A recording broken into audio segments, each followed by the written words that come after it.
vice versa again, no? Or maybe literally, no, merong nag-isip sa inyo na isang babae, no? Something like that, no? So, but then, tignan pa natin, bakit niya kayo naiisip? Sino ba tong tao na ito? Leo. Tignan natin. Bakit niya kayo naiisip? I mean, sino ba tong taong na to na nag-iisip?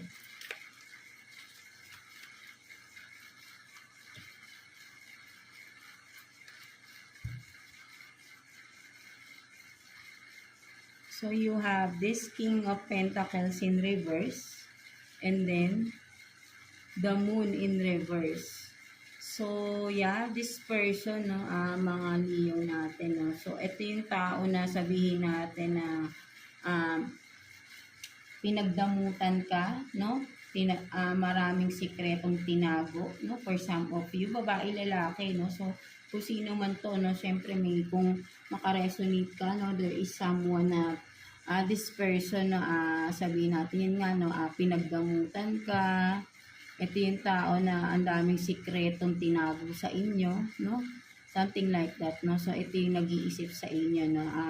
Someone na sabihin natin na hindi naging maganda yung naging relasyon mo sa tao na ito, no? So, tignan natin, Leo, no? Bakit ka ba iniisip ng tao na ito? So, let's see. Bakit kanya iniisip? Kuha tayo ng 2 cards here for you, Leo.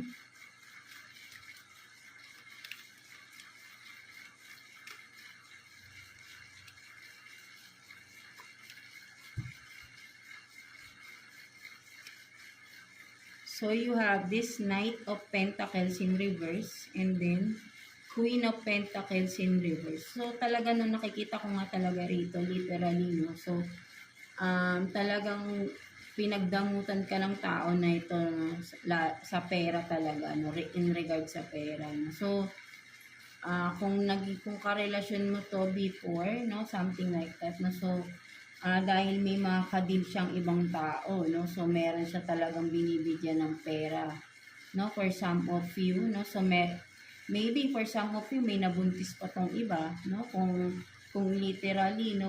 Or sabi natin baka kung ikaw yung lalaki, no? Pinerahan ka ng tao na ito, no? Something like that, no? So, pwedeng ganun din, baliktad, no?